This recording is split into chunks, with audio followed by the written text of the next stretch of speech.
Our next guest on the Any Given Monday podcast is one of the most sought-after running coaches in the country. Our previous two-time guest this podcast, both episodes were in the top 5 most downloaded of 2023, and now he's back for round 3. Kevin English, welcome to this week's episode of the Any Given Monday podcast. How are you getting on? How are you, lads? All good? What do you think of the place? We've done a bit of upgrading. New studios, T-shirts. I know, you actually sent me a T-shirt. I should be wearing it, shouldn't I? Didn't want to mention it, but you know. Yeah. Yeah, looking slick, lads, I have to say now. Yeah, the mics look really in check there. If only we knew how to use them, Kev. And now that we have all this video, it's really not helping our faces for the radio kind of hashtag.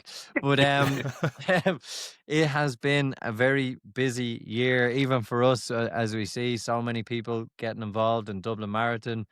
We have always ended up discussing Dublin Marathon one way or another in the build-up over a couple of years and giving top tips and tricks. I have no doubt it was a very busy season for you as well with a lot of us, and even one of our Fantastic Four was training with you. It's been absolutely fantastic to see the progress a lot of your guys and girls are making. I suppose this week we're kind of hoping to touch on a few things on what do we do now? What do we do when we can't go into the office with our medal, and when people stop talking to us about marathons and how great we are? And the other half start saying, well, you said after the marathon you were going to hang that shelf. So what happens now? What do we do? And how, well, first of all, and it is a genuine thing, how do you deal with the come down of a marathon? Yeah, like, it's hard to explain because you've spent so many weeks and months just churning out. The long run keeps getting longer every week. You know, you're managing the niggles, you're managing all the things that come with it. You're trying to maybe move your long runs to a midweek because you have a wedding coming up, or, you know, a missed long run. I've had a good few people lately who would have been doing their long runs on a Monday instead of a Sunday because they just couldn't fit it in. And then you're trying to manage that week because you've got 2 long runs really in 7 days. So yeah, it's building, and then suddenly you do the marathon. And for me, I've had mixed feelings at the end of a marathon. I've had some marathons where euphoria. I remember doing Clonakilty Marathon. I had no expectations, went in, had one of the best races I've ever had, finish and just start bawling, crying. And I'm like going, what's wrong with me? But it was just a release. And then I remember running my PB in Brighton Marathon. I went over on my own. I finished, and it was just a sense of relief. It was so weird because I was on my own. I had a time to tick, but did I enjoy the marathon? No, I didn't enjoy the marathon. Did I enjoy the training? Yes. So you'll get some people who enjoy the training block and they love the race, and then you got other people who struggle maybe to manage the training and they love the race, and then you get some people who peck all training and do the race. And then and then I've had a couple of people lately who I would say they're scared of racing. You know, they find it very difficult because they feel like there's 100 million eyes looking at them when essentially there's very few people looking in at it, you know. So that's where the likes of these things like Strava and social media, while they're good, the other part of it is like people feel like there's more people looking in than really in reality there's not really. So yeah, it's just like the week in it now. Obviously we're recording this on the Friday, it's 2 days before Dublin. So most people are like shitting a brick at the moment. Some people collected their numbers, other people are like going in tomorrow, and it's just, yeah, all hell breaks loose down on Sunday. At this stage, Kevin, a lot of people think, well, if they did it right, not like me and Eric most years, but they are at their most fittest now. And after Dublin, it's like, right, I got to sign up for the next marathon. What's the next one? What's the next one? Building that. And then others want to bring it back down towards building that base for the 10K. But they don't, at the same time, they don't want to lose getting that long run each week. But then, like you said, the niggles and stuff start coming in from the long runs. When you're talking to your runners, what do you advise, or is it based on where they're at? Yeah, I think a lot of it will come into the level that the person's running at, or maybe like, I'm not even talking about time, but maybe like I'd have some people are aiming for sub 3 and they're running like 130K a week. we know who that is. And then I'd have I'd have some people then that are maybe like managing 60 or 70K. So it depends as well how broken up you are after. So I've had a few people that ran Galway, was it last week, and Mm. Chicago the week before. And I think all of them that ran bar one in Galway are all doing Dublin. So there's a Oh wow. very quick turnaround. But what you find with some people, because they've ticked 100K a week, their body has become accustomed and used to that kind of breakdown of the tissue. So they recover much quicker after a marathon effort. I would always kind of advise 10 days off, no running after a marathon, at least. That's the minimum for most people. But there's an addictive nature in a lot of runners. They just can't like, I want to get back running. What will I do? So maybe swim, gym, bike, walk, do something else. And it's good mentally just to switch off because you've just been in that bubble of that block of training the whole time. It's quite repetitive. We've had a lot of different conversations and people come to podcasts recently, and the Runner app has come up a good bit. And I've been trying to find a way of explaining the difference between something like Follow the Plan, the Runner app, and people want their program stuff and it works great. And that kind of human connection. And then I saw one of your posts. You had, I should have wrote down her name here, did the Galway Marathon. And he's basically in the post, you're like, we just decided the last minute, right, we're actually going to go for this. I think the post kind of led into she was doing double, you weren't too sure. I was like, no, we're going to go for, and when you've talked that before, Wayne Waldrum over in Galway. One, what's your thoughts on the Runner app and stuff like that? And two, or if you just want to answer, two, just what kind of pressure is that to like go to talk to a client who's aimed for one race? You're like, no, and this worked, by the way. You got to go, okay, this is the race we're actually going to aim for now, and having that relationship with your runners. Yeah, like so obviously like for me I'm coaching online and with Runner like it's really good. I find it's really good for me as well. So I've had like tons of people that have been introduced, I suppose, to online coaching via Runner because their marketing is so strong. And obviously you know that Strava bought Runner, yeah. Yeah, I saw that. Yeah. So like now what's happened is like so when you sign up for the big city marathons or even Antrim that I'm involved in, Runner is now partnering as the coach or the coaching plans because it makes sense. So from it's a win-win for all of these because it's like someone signs up at Runner, they get a small, of piece of the pie, and then all these influencers then who are promoting it, they get a bit of piece of the pie. So they're all lining their back pockets, but then Runner is very generic. So it's I would find my own personal experience with Runner is when people come to me, they're really good on the anaerobic side of things. So Runner with the sessions seem to be really on point. So they're really strong at 5, 10K, but then as they go up in distance, their performances start to decline. I don't know why that is. Maybe I'm more of a volume type coach, or there's more mileage with my plans, or maybe more like slower type sessions that I allow people to kind of build their confidence and build into it rather than these like wham bam sessions that make you feel good, but do they actually improve your fitness long term? I don't know. So yeah, no, it's good. It's good. It means people are following a bit of a structure. But then going back to what you're saying, the personal touch. So like if you take Galway, I had 3 girls running it. I had said to them before I said there's an opportunity to place really high in a marathon, which is something that for most of these women, they all have families, they work full-time jobs. They would never in their wildest dreams maybe thought a year ago or 2 years ago that I'm going to place in the top five of a marathon and run a PB. So like you kind of lucky enough, Galway was cancelled and they moved it and the conditions were fantastic then on the day. Um and Anne-Marie, who won the race that I coach, she's from Galway as well. So I remember the call we had like I think 5 days beforehand we only decided we were definitely doing that marathon. Because I said, listen, Mm.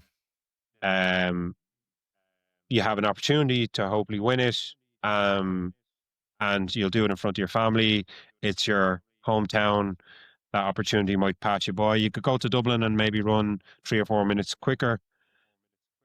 Is it everything? Is time everything? I kind of been kind of No. questioning lately. So Mm. yeah, but look, it's definitely definitely more, and I'm going to say that because obviously, but I do genuinely believe that like I can have these conversations that maybe you can't have on an app, or you can't change things around because you missed a long run. Do I do another long run next week? Or you missed the session. Do I need to do another session? So yeah, even a girl I had running the cross country race there rang me like 15 minutes beforehand. I'm after tweaking my knee here. Do you think I should race? And then we were able to make a decision. Whereas if you're on an app, you can't like ring Runner and say, well, I did race. How am I fixed? What do you think? Yeah. It it is, as you said, look, it's great. I remember when myself and Sean started in the Phoenix Park, going back as, geez, I don't know, many years ago now, and we had the Nike Run app, and we were hitting start on the phone and just taking a run. No idea what pace was. We just knew time and you're this many kilometers. We didn't know what that really meant, but it got us used, as you've correctly said, it got us used to what is a pace, what is a certain kilometer, and then Yeah. eventually when you do find someone like yourself, it's like, actually, I'm familiar with the term. No idea what zone 2 means, but I'm familiar with the term, and my watch says I'm not doing it right. You do get Yeah. that familiarity, and then I suppose the beauty of having something tailored or working with someone is it kind of opens the door to understanding how your body works around that. And because although you said, they're partnering with marathons, and it's fantastic that we people can get a plan, and it's not any new science. Even Dublin used to give out a standard plan that people could follow along to for this race series, and it was a certain amount of runs a week, and it's not reinventing the wheel, I suppose, but it's the personal No. touch and the experience that you just won't be able to compete with. Yeah, like I've often said this. I say to people, if you get a plan, whatever you get it online or you get it from a coach, if you can't understand the plan, it's probably not the plan for you. So there's so many ways of explaining things, and everyone's trying to complicate it online to make themselves look better. So I'd always explain things in layman's terms so people can like understand what is PMP. It's predicted marathon pace. This is the pace we've always said we were going to try and aim for. Are we going to stick to that? So, like your last session before the marathon might be 8K at your marathon pace, 10 days out or something. And if you can't hit 8K, you ain't doing the full distance, that's for sure. Um, but like it's just like it's quite simple. I always say like running is very, very simple sport. Should be kept simple. Like there's different levels, and obviously, you'll have people that go down the route of, getting their bloods done, and, what is their LT1, LT2, all these threshold terms. But essentially it's running for an hour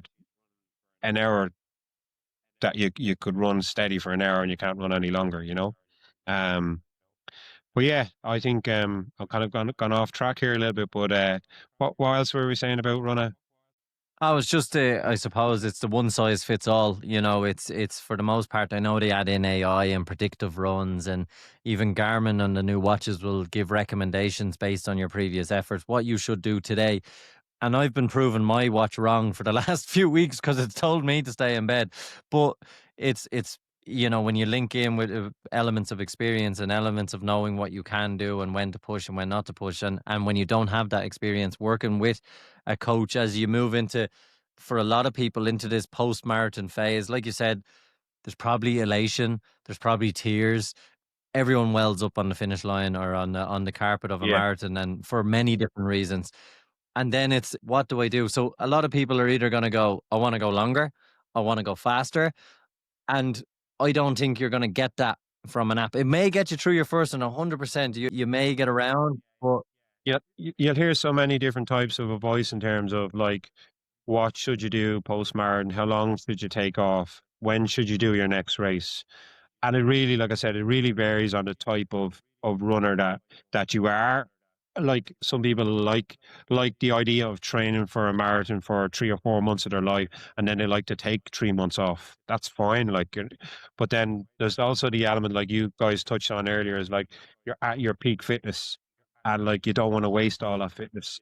So I always like the idea of a 10K, maybe like 4 weeks after a marathon is a nice kind of time frame because you allow a little bit of recovery, and then maybe you can get like 2 small sessions in just to see how the legs are feeling, and then you could take that marathon fitness, and then hopefully it transfers into a really good 10K. And then like this year was a big change for me. Like the last 4 years, I've taken people to a spring marathon and like Manchester, or we did Hamburg, and then we go take a break, and then we go for Dublin. So like 2 marathons in within the year. But this year I decided, well, it was obviously because the races are getting booked out so quickly now.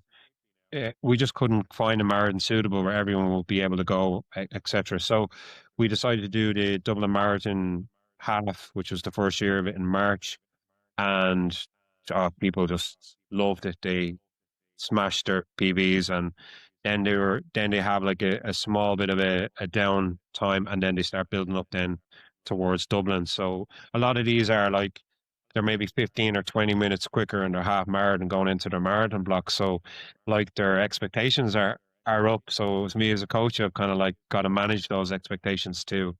And that's like an interesting one then with athletes as well, is like you want to instill confidence, but you don't want them to get carried away too. So like I'll have conversations with people this week before Dublin, and a lot of them are around the pace and how to manage your race.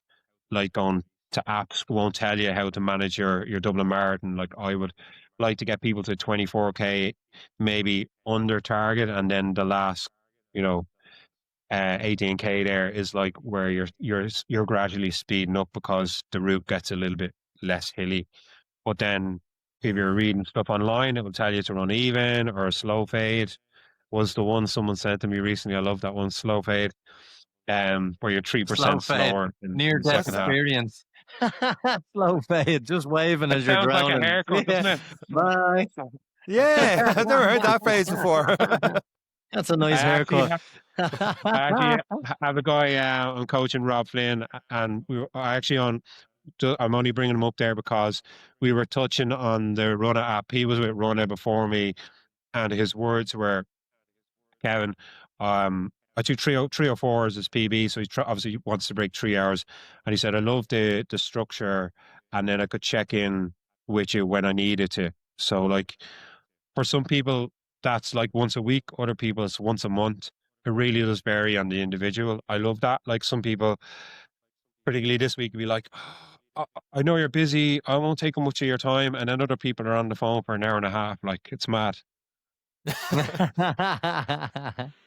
I won't say who. Kev, can I ask, obviously, just there's a lot of people just having a long hard look in the mirror now after that. But when you look at and one thing we've done is we've said on a couple of occasions 5K, 10K max effort versus a marathon. We know which one we'd pick every day of the week. We'd pick a marathon because knowing what it takes to do a 10K PB and a 5K PB, it is hard. It's hard, even though it's shorter. It hurts from the first step. It hurts.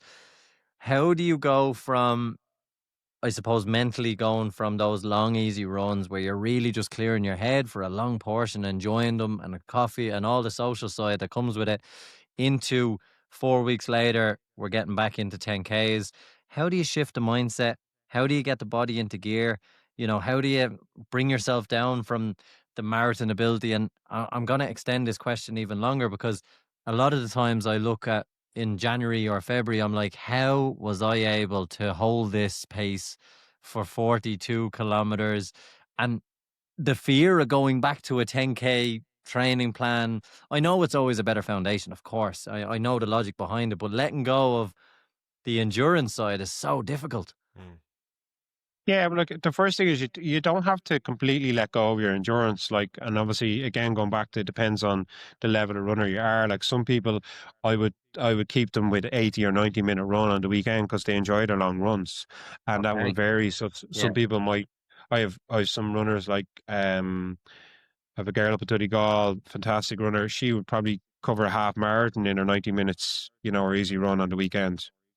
But someone else might cover 10K. So that varies. Yeah. So that's why I would probably put time rather than distance post marathon on the long run. And going back to like what you said, like 5K and 10K hurt more than a marathon. It's true and it's kind of untrue as well. So it depends really how you've trained. So the problem with most people is they don't train specifically for 5 and 10K. So they're always in a marathon block. And in a marathon block, sometimes I'll have run a 10K race. And by the time the marathon comes around, my last 10K in the marathon's quicker than my 10K race because you've tapered and you're fresh. So you're Okay. never really like on point in terms of 5 and 10K. Now it's different when you first start. When you get someone who's first starting with you every week, their fitness is growing, so they're naturally going to run 5 and 10K. Like I had a guy there that did the 10-mile race in the park, and he ran a 5K, a 10K, and a 10-mile PB in the 10-mile race. That's not normal, but it's normal because he's new to Wow. running. Yeah, and then the other thing that is a massive no-no, and I see it all the time with people, is when we're doing interval training, we tend to do them. We operate at way faster pace than maybe our predicted time for a 5 or 10K. So I'll give you an example. So if someone is trying to break 50 minutes for 10K, and I say to them, we're going to do 16 times 400 meters at 4:55 to 5 minutes, which is the target pace. They come back to me and go, Kevin, I had an amazing session.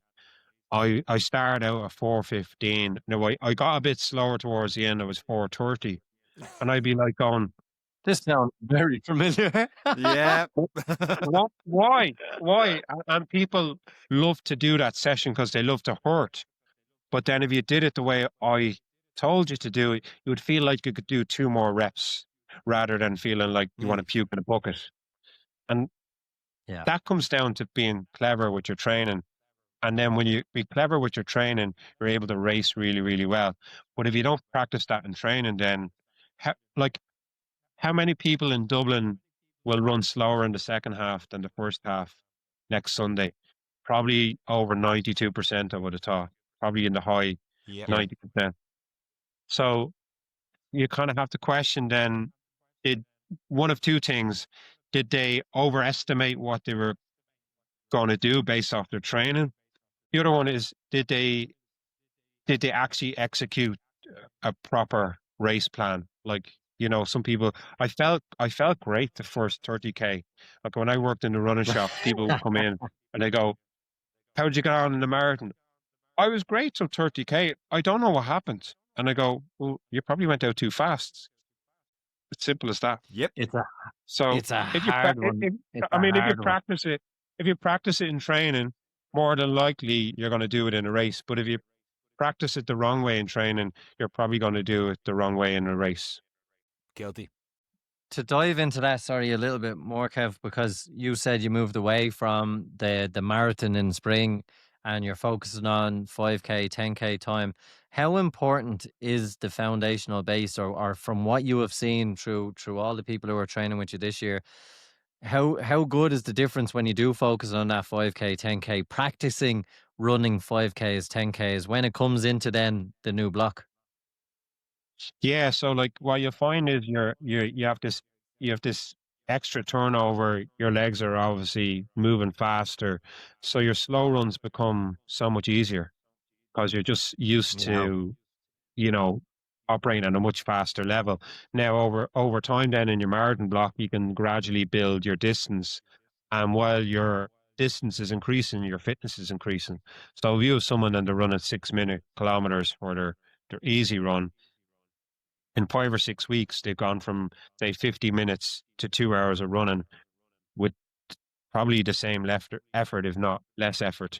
But it's just because they're getting fitter, but they've brought that extra turnover from their 5 or 10K now into their marathon block, and they're different runners. So like if you constantly go into one marathon to the next marathon, a lot of times you're managing injuries and niggles because it's repetitive. You're running the same paces the whole time. So you'd see people that come to me and they're quite stagnant.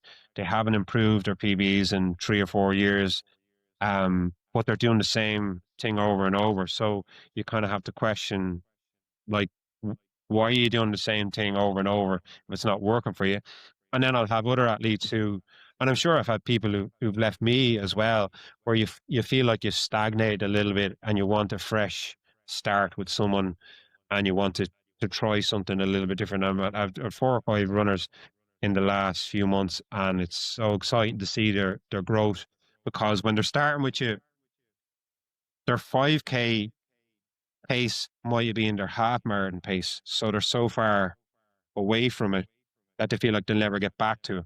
So then you got to go from 5K and build them up and get their 10K to what their half marathon was, till eventually you're in a position to maybe go and have a run at a PB. And the same thing for a marathon. Like, so yeah, it could be difficult at times to manage those expectations, because some people think after 10 weeks I'm going to be back running my PBs. And we all know that running, it does take a bit of time. You have to be patient, and like, you have to be consistent with your training and avoid the injuries, and then like know when to race as well. I think we talked about this on a previous Mm. podcast. So when you finish your marathon, don't just, like, I see it all the time. People will finish the marathon, they go, I'm going to do Clontarf because it's in November. I haven't ran since the marathon, but I'm going to do Clontarf. But like, why are you doing that? Like, you're putting your body through something that you haven't really prepared for, but you're winging it because you think, I did a block for the marathon, I'll be grand. Whereas I rather people to kind of like go, right, Kevin, I finished the marathon. There's a half. We're doing a half in March in Lisbon, so they'll rest up uh, for the most part in November, and then we'll have December, January, and a small bit of March. So we'll have about 10 weeks to train specifically for a half, and then between that, then you might have like Tom Brennan 5K on New Year's Day. Okay. um, you might have another park run or a race or a 10K maybe in the end of January, or Raheny 5 mile to just break it up, and then you're going towards your half the end of March. So you have to kind of like, you have to say, what is my A, B, and C race? Sometimes you're racing to get fit as well. So sometimes you might pick a race because you feel like if you do this race, it'll bring your fitness on, which it does. And then you have to kind of sometimes decide, I'm not going to taper in that week, so I'm going to like just train right through this and use it as a workout. And it's good then for people that maybe have a fear of racing. They kind of race a little bit more often, and it takes the shackles off them a little bit, because they feel like, okay, I'm racing here with no taper, so I have an excuse in my back pocket. And then when they race and it goes well, it's even better because they go, I didn't taper for that. So imagine now when I taper for my big race, I'll feel really amazing, and I'm going to even run quicker. So yeah, it's just getting the right structure with your races leading up to your A goal. So like, I was speaking to another guy earlier, and he'd only done a five and a 10K race in the lead up to Dublin. And that's kind of unheard of. Like, normally what he was, his partner was giving birth, and he was like saying, I can't do the half because it's just with family and stuff. But I know in the back of my mind, I go, he PB'd in a 5 and 10K, which is really positive. If you're doing a marathon, like, it's very difficult to PB in a 5 and 10K, but it's not the norm. But yeah, we had to find a solution to kind of test his fitness as well. You were touched on there. You already have Lisbon end of next March and stuff for a half marathon. Is it getting harder and harder to plan these half marathons and marathons with how popular it is? Obviously, Dublin Marathon now is, most people are in a lottery unless you get into that elite time, or you do a charity marathon next year. Is it getting harder to plan your probably not your B and C races, but definitely your A races at their big events? Yeah, I found it really difficult this year. Like, I even had like in our WhatsApp group, and I'd like, right, let's go do Brighton because Brighton never sells out. And then I didn't realize London Marathon had bought Brighton, so they obviously have a That's massive right. Yeah. mailing list. So that was gone like in a few days, and 2 or 3 people had signed up for it, and I was like, oh, I felt so bad. I was like, Oh. I'm gonna refund them their entry fee for Brighton, but the three of them were like, oh, we'll go and do it, like, we don't mind. So yeah, it's gotten like triathlon was about 10 years ago. Triathlon was like it is now, where everyone was online refreshing or like buying tickets for a concert. It's gotten like that. I like what Mm. Dublin have done, though, I have to say. There's mixed feelings on that, but I think you shouldn't, just because you do it, you feel like, I get it next year. And what I found was Great. a lot of people were pushed into doing it that maybe didn't want to do it. So there's probably a higher dropout rate of people now this weekend that signed up a year ago and then just decided halfway through, I couldn't be arsed doing another marathon, you know. Mm. And obviously then we've seen Dublin Marathon being really clamping down now this year on swapping numbers and selling numbers and things like that. So yeah, like so people are moan online and say, "Oh yeah, they're just trying to make more money." But at the end of the day, if it's happened a few times, if someone it collapses and then it's the wrong person, that's an awkward conversation with someone who, "Oh no, my husband's here beside me." Yeah. It's an So interesting one, and especially when you're operating with groups as well, when you're trying to, because we know we've the Barcelona Marathon in March, and trying to get tickets and entries and getting them on time and organizing it is getting more and more difficult as they get more and more popular. Because even that one, even a couple of years ago, you couldn't give away tickets for it, and now all of a sudden we, even yeah, beyond the podcast, we know more than 100 people going to do Barcelona. So running is becoming popular for all the right reasons, and it's great to see people getting involved, using apps, and just getting out, and run clubs starting to pop up as well. But it's always good to know that there's coaches out there that are willing to help. There's expert advice that can help you navigate through a lot of what has become so complex through every bit of everything that's been thrown at us. The other bit I want to talk about is post marathon. It's probably something people that I have definitely struggled with it. I know Sean definitely struggles with it, and I just want to know your experience on it. Obviously, if you're keeping training, but training for a 10K versus marathon, and the quantity of food we've become accustomed to eating and love and eating, we're how do going you into bring Christmas as yourself well. down? Yeah, and I'm gonna be honest, it's hard. It's I'm not easy. 6K open last year. I'm 6K open last year. Easily. Easily. Because of that Dublin into Barcelona, into not doing 2-3 months and taking that off and just still eating when I was eating. What a fat mess. How do you That's manage it? right. What, How do you manage it, Kev?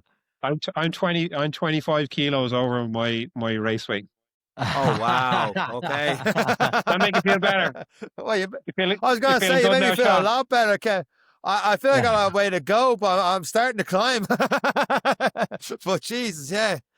Yeah, that's 4.5 years not running, like, and then eating the same way you eat when you're training and running, 140K a week. So yeah, yeah, Is is there a way to manage it for people, in particular when they're reducing from marathon into 10Ks? I know you have to fuel, and it's most important. People who are using these as an opportunity to lose weight is not necessarily a good idea, but there is a stark difference between marathon and 10K. yeah. No, like I remember like maybe 2005, and I was doing a bit of coaching in a gym, and I gave out program to four ladies, and they were doing Belfast Marathon, and they did the marathon in the May, and then they came back to me in July, and every single one was like, "We need to get back on the program with you. We're after putting on weight." The amount of weight that you actually lose, even though it's not a primary focus for a lot of people, but No, you do no. naturally lose weight when you're running all that mileage. So, and that's a key thing too. I found a few people I coach are under fueling, so that's something you need to kind of to stay on top of as well, like so that you have the energy output then to perform in training, but also you don't want to lose too much weight because you're losing a lot of power. So like I've ran a, Mm. I think I've ran a 2:46 marathon weighing 95 kilos, and I've ran a 2:39 marathon weighing 74 kilos.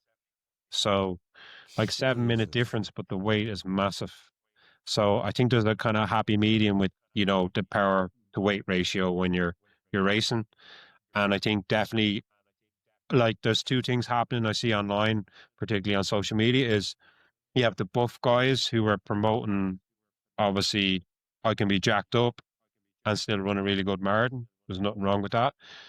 But then you have people then that think for every kilo they're losing, they're going to run 3 minutes quicker per kilometer or per mile based on weight Mm. as well, and that gets a little bit unhealthy as well. So you kind of have to know as a coach as well. It's a tricky one to know when to kind of step in and kind of say to someone, what are we doing fueling wise?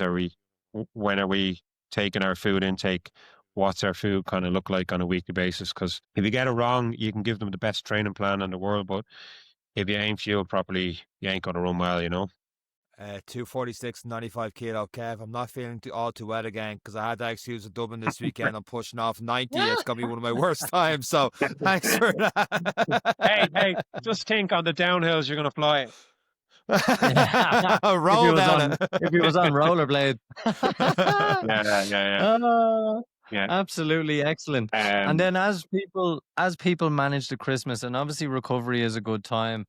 Christmas into January can be a very difficult time for people, Kev, in terms of training, mostly because the weather is shit, family are around, the selection boxes are still hanging around that I'm going to be eating this Christmas, and the temptations everywhere, but the mileage, everything else, it's harder to get out the door. What's your recommendation for people as well as we move into those Christmas periods, December, January in particular, to give themselves an advantage? And I always say, if you start training in December, and as 1 year I'll follow my advice, this year maybe, if you start in December, you've given yourself a great foundation for the yeah. January or the New Year's resolutions, as they call it. Yeah, I love that one. I definitely think like if you can my kind of take on it is like obviously a lot of people doing Dublin Marathon, October's basically finished. November should be a period where, you're resting up and maybe having a think about what your targets might be. We mightn't necessarily want to rush straight into racing again. I have a good few people that will be doing Donna D, so managing that is difficult too, because that's February. It's February, isn't it? Yeah. So, Yeah. Valentine's Day this year. while it's close enough, it's still far away at the same time, because if you've built all this fitness for the marathon, you don't want to just like go straight back into long runs. So you have to take a little period off and then start to just maybe start off with like half marathons and build up your long runs again. A bit like your marathon block, but just probably a little bit extra on the long runs. So yeah, it's just a case of getting November the rest period, but not bringing November into December and just tipping away. I love the ideas of maybe for the month of December doing a park run every Saturday. You mightn't do them full blast, but you might just use it as a session.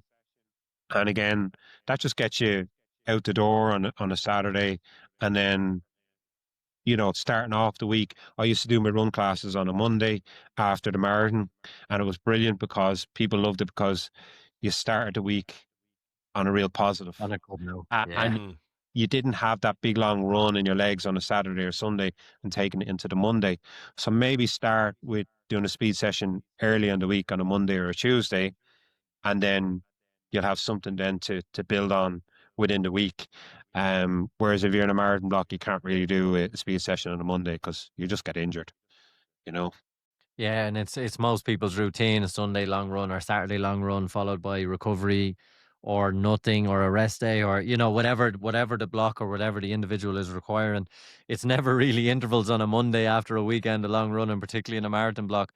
And then, Kev, when people then start to come in, a lot of people have that fear of missing the boat. And I took December as well. It's now mid-January, and I am this person. I've even got as far as March before I've decided to get back out for a run. How do you combat the feeling of feeling as low as you do when you start back running and you feel like a beginner again, and you do ask yourself, how did I manage to run 4:30 for a half marathon, or and all the whatever level you are? But Yeah. how do you get yourself back on the horse? Because some people, unfortunately, can burn out after a marathon. They can do too much and just lose the Yeah. love of running. I suppose there's two elements to the marathon training. There's the physical and there's the mental side. And like I'm more big obviously on the physical side of getting someone prepared, and then there's a small bit on the mental side. Whereas a lot of people will put a focus on the mental side and forget about the physical, but the mental will only carry you so much. You need to have done the work. So I think like post marathon, it's important that like you don't completely, down tools. And if you do, like I said to you earlier, is like just pick little small targets maybe to get you going, whether it's a park run on a Saturday, or maybe you might sign up for for a small race with your friends, and you do it together. You might run with someone maybe that's a little bit slower than you, and kind of like feel like you're helping them, so little things like that. Um, yeah, it's just it's kind of like figuring out what works for you, like, because after a marathon block, you have this massive high, and then you have this massive low, and Mm. it's how you pick yourself up from the low. So like, if you go out and like you run this massive PB, you're like, after 3 or 4 days, it wears off, and then you're sitting there going, "What am I doing with my life? I'm not training. I miss running." But then you don't want to get back into it too quickly, because I've seen that before where people, they get back into it the following week. I've done it myself. Like I remember running a marathon, and 2 days later I was out running, and I'm going, why am I out running? Like I really need to recover. But I was still on the high, and I wanted to keep the high going. And the way I felt keeping the high going was to continue training. But I look back and now I go, what were you at? Like, you needed to rest for your head. And that's where I suppose the mental side comes into a post marathon, where you need to work on that and figure out, well, what is my next goal? What can I do to get there? Have I used the coach? Am I happy with the coach I'm with? Am I using an app? Am I happy with it? You just have to figure it out. Like, what am I going to do in this next kind of journey towards maybe running another PB? Or maybe you also have people that maybe had an absolute stinker of a marathon. They thought they'd done the perfect block, and then on the day it just didn't happen for whatever reason, and they got to figure that out. Then, like, did I do enough? Did I do enough long runs? No, the guy there, Kieran Sexton, rang me yesterday, and he said to me, um, and looking back on my training last year, I only did 3 runs above 26K. And this year, I think I've done 10.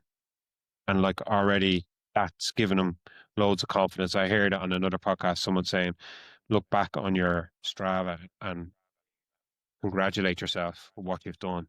I love the little one where I'm ringing someone up, and they're chatting away, and then you say to them, John, you've done 2,500 kilometers for the year. And you're like, yeah, yeah, yeah. Check out your Strava. And they're like, you swear they ran a PB then. They're like, oh, I hit 2,500. I can't believe that, Or I gave another lad, Mick, a little kick up the arse. And I says, you all set for Dublin? He's like, yeah, yeah, yeah. And I was like, um, you've done 350K for the year. And he's like, yeah, I probably need to do a bit more.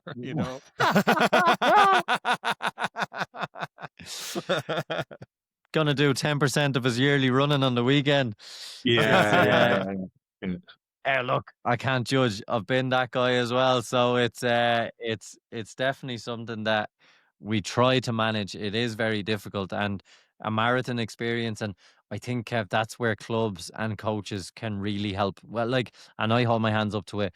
If it's me versus me post marathon, and I have a choice of a run and the couch, I lose every time to the couch. But when you have a group or when you have a coach and you have Yeah, someone yeah, that's gonna, definitely. like you said, give you a kick in the ass, it makes a big difference. Yeah, like I've a good few people that I coach, and then what we do is, like, they might be part of Crusaders club or Denor, and I say, right, can you give me the club session for the Tuesday, Thursday? And then I look at what schedule I was going to give them, and I go, okay, that session's only slightly different than what I was going to give you on the Tuesday. So you're going to do the club session and mix it up to get around other people. Don't get carried away though. Stick to kind of the right kind of paces. And then sometimes they come out of a block, so they might be training maybe specifically for anything, but they'll do the club sessions, and then I kind of give them the plan around the club sessions. So there's loads of ways of kind of mixing and matching. And I always say that to someone when they come to me and they're part of a club. I say, I don't want to take that away from you, because there's obviously the social element, which is important to you. So sometimes they might even go down to the club and do my session, but they're around the other people so they can do the warm up, do the cool down, and then do their own little session. So yeah, it's definitely the clubs have a huge element of the social side of things that people kind of enjoy going down. Or maybe there's people that that do shift work. They might work 10 at night till 6 in the morning and they can't do the club session because they're either knackered or they're working at that time. So then there's other people within the club that are in the same boat and they can kind of meet up and do the sessions during the day as well. So don't always think of a club like a Tuesday, Thursday, Saturday session. Like, what's the point in joining? Because I'm not going to make those times because there's loads of other elements of the club that you can make it your own and really enjoy. Like, I was a member of Tal AC, Clonliffe Harriers, and Denor Harriers during my time when I was racing, and I always found it great. Might necessarily be doing the session on Tuesday. I might just rock down. Is there anyone going for an easy run? And there'd always be someone, and out you go, and you'd have the chats. And whereas if I was going out doing by Oh. myself, sometimes depending on where you're at within your training cycle, I might just go, ah, saw that I'm not going to do the run tonight, you know. I always feel like I have to go back to like the football days and stuff like that. It was Tuesday, Thursday, Saturday. I feel like I have to be there. If I'm not there, if I'm working or something, I can't join that club. It has to be all in and stuff. And that's something I really struggle with. Kev, you obviously got a ton of experience over the years, and we touched on this near the start there about how popular and stuff running has gotten. Like everyone seems to be into it. That also brings everyone on social media into it, which could be good because likes of you on it. There's also a lot of other stuff out there as well. Do you see that in your ranks? I know in the strength conditioning field at my end, I see it. I see people just getting out of college and like, these are 3 exercises you need to grow your delts. And I'm like, is my phone not zoomed in? Because you've got no delts, pal. Why are you doing giving this advice? And it's Showing abusing really, really teenagers bad with advice. Well, just it's one of those, you just don't give that advice. It's really, really poor. Just pick up a dumbbell and go up and down with it. And to your point earlier, Kev, it's very technical where you don't need to give that technical advice right now. Do you see that a lot with the running as well? Yeah, so there's a few things going on. There's a lot of people that are like literally copying what other people are doing, and it's the go-to thing. I'm going to put up because your man has 100,000 likes. I'm going to do something that's similar to what he's doing, and then you have this barrage of piggyback. bombarded with Yeah. all this absolute rubbish, and then you kind of go, "Why is this even coming up on my feed?" You know, and then you've got look. Don't get me wrong. We all have to start somewhere. So I always like hold my hands up and say, when I did my first year coaching, I think it was like probably 7 years ago, I kind of look at some of the schedule and I go, they're very basic. Like, I definitely know I've improved as a coach. But then Mm. there's people like that has the nicest way of saying it. They talk a good game, but then they'll have some sort of cop out at the end of it and say they were injured, but they were never going to do it. I'm not saying there's nothing wrong with failing, but like, if you're going to be preaching stuff, you have to be able to back it up. You know what I mean? Like, you can't just say, Talk the talk, you have to walk the walk. Yeah. yeah, there's definitely that. Like, and look, you don't have to be, if you like, if you're a gym instructor, it helps if you have a 6 pack and you look jacked up, you're definitely going to get more clients. If you're a running Mm. coach and you're running faster times, you're definitely going to get more clients, but it doesn't necessarily mean you're the best at what you do because you're really good at it. And there's some people who are genetically really good at what they do. So you'd have like someone who might run their first marathon in 2:40 and then they're down to 2:18 in their second marathon and then they're coaching. You got to go, Mm. pal, you've only been running 2 years. You're obviously doing something right because you're gone 2:40 to 2:18, but like, you're only running 2 years. Like, where is your experience? And like, can that person relate to Mary or Tom who's trying to break 5 hours for a marathon? Probably not, because they have no experience of dealing with that level. So like, the the voice given out is like, do your 30K run, but Mary is taking 6 hours to do the marathon. She's not going to do 4 30K runs because she'll be in a body bag by Yeah. the end of it. You know, she's not going to get to the start line anyway healthy. She'll be broken up and she'll hate running. She'll tell Mm. everyone, I hate the marathon. I'm never doing another one again. And she won't do another one again because she's following the 4 30K runs, or I need to get up to 32K. But really, she needs to get to the start line in a healthy place and feeling good about it. So yeah, Mm. there's a lot of bullshit online. And like, I probably, I've called out a few people and they've blocked me, and thank God they've blocked me because I don't have to look at their shit anymore. But like, it's uh, it, it's great. Like, then there's other people that like will I've had people online where I've called them out and it's been really bad advice, and I'm only calling them out because the advice they've given is going to be a detriment to someone following it.